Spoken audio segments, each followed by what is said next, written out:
साथियों, double engine की सरकार ने जिस तरह से आदिवासी समाज के इतिहास को हटाने का, उसको मिटाने का जो एक कहे कि षड्यंत्र जो रचा जा रहा है, उसमें आप सबकी जानकारी में आया कि मानगढ़ का जो इतिहास सभी की जानकारी में है कि यहाँ पर हजारों आदिवासी महापुरुषों ने शहादत दिया था। गोविंद गुरु महाराज के नेतृत्व में आंदोलन हुआ था और एक बहुत बड़ा नरसंहार हुआ था। वो चौथी क्लास की अंग्रेजी की किताब में आने वाली पीढ़ियों को, उन शौर्य गाथाओं को, उस समय जो भेंट वकार, उस समय जो अत्याचार शोषण हो रहा था, उसके बारे में आने वाली पीढ़ी को पढ़ाने का भी कार्य किया जा रहा था। लेकिन वर्तमान भाजपा सरकार ने उसको हटाने का प्रयास किया गया है। इससे पहले भी रास्तापाल कांड 1947 में जो गठित हुआ था, कालीबाई कलासुआ जिन्होंने शिक्षा के लिए मतलब अपने गुरु की जान बचाने के लिए अपना प्राण न्यौछावर किया था, जो रास्तापाल हत्याकांड नानाभाई सेंगाबाई रोड और कालीबाई कलासुआ, उनका जो इतिहास था उसको हटाने का उन्होंने घिनौना कृत्य किया और इसी क्रम में ये मानगढ़ का इतिहास हटाया गया है। इसके अलावा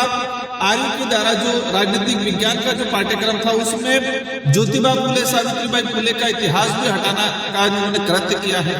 मतलब देखा गया है कि पिछले 8-10 सालों के अंदर एनसीईआरटी हो या सीबीएसई हो या राजस्थान स्टेट सेंट्रल गवर्नमेंट के जितने जो पाठ्यक्रम है, जो आने वाली पीढ़ी को पढ़ाने का जो कार्य कर रहा है, उन सारे पाठ्यक्रमों से आदिवासी दलित पिछड़ों के जो महापुरुष रहे हैं, और कहा जाए कि इस देश को आजाद कराने में जिन लोगों की मुख्य भूमिका रही है, जिन्होंने सबसे ज्यादा शहादत दी है, इन शहादत महापुरुषों समाजों को, उनके इतिहास को हटाने का प्रयास किया जा रहा है। मैं एक ही चीज कहना चाहूंगा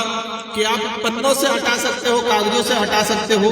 लेकिन आदिवासी समाज, दलित पिछड़ों के समाज और इस देश के आजाद कराने में महत्वपूर्ण भूमिका निभाने वाले प्रत्येक समाज के वर्ग के, उनके दिलों में बसा हुआ इतिहास को आप नहीं हटा सकते।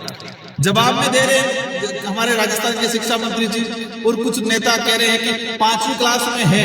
मतलब आपके जो हिंदी का पर्यावरण का जो सब्जेक्ट है उसमें आपने डाल दिया, मतलब आप 5वीं हिंदी में पढ़ाना चाह रहे लेकिन इंग्लिश में नहीं पढ़ाना चाह रहे। हमारा सवाल ये है कि क्या इंग्लिश मीडियम पढ़ने वाले बच्चे मानगढ़ हत्याकांड, नानाभाई कालीबाई का हत्याकांड, रास्तापाल हत्याकांड, ज्योतिबा फुले, सावित्रीबाई फुले, इनको नहीं पढ़ना चाहते क्या, या उनको आप पढ़ाना नहीं चाहते हो? ये यही है, इसका हटाने का मेन रीजन यही है कि आदिवासी दलित पिछड़े समुदाय के अंदर जो एक जनजागृति आई है, अपने महापुरुषों के प्रति एक आत्मविश्वास और कहा जाए कि एक समर्पण की भावना जो जगी है, अपनापन की भावना जो जगी है, और जो देश के इतिहास को समझ के वर्तमान का निर्माण करने के लिए एक क्रांति के रूप में आगाज हुआ है इस क्षेत्र के, उसी से बौखलाहट होकर वर्तमान सरकारें इन इतिहास को हटाना चाहती है ताकि इनको लगे कि आदिवासी समाज बिखरा हुआ नहीं। मानगढ़ वह स्थल है जहाँ पर हजारों आदिवासियों का खून पसीना बहा है, लूलुहान स्थल है वो, और ये 4 राज्यों के आदिवासियों को जोड़ता है, मध्य प्रदेश, महाराष्ट्र, गुजरात और राजस्थान और केंद्र शासित प्रदेश दमन द्वीप। ये 4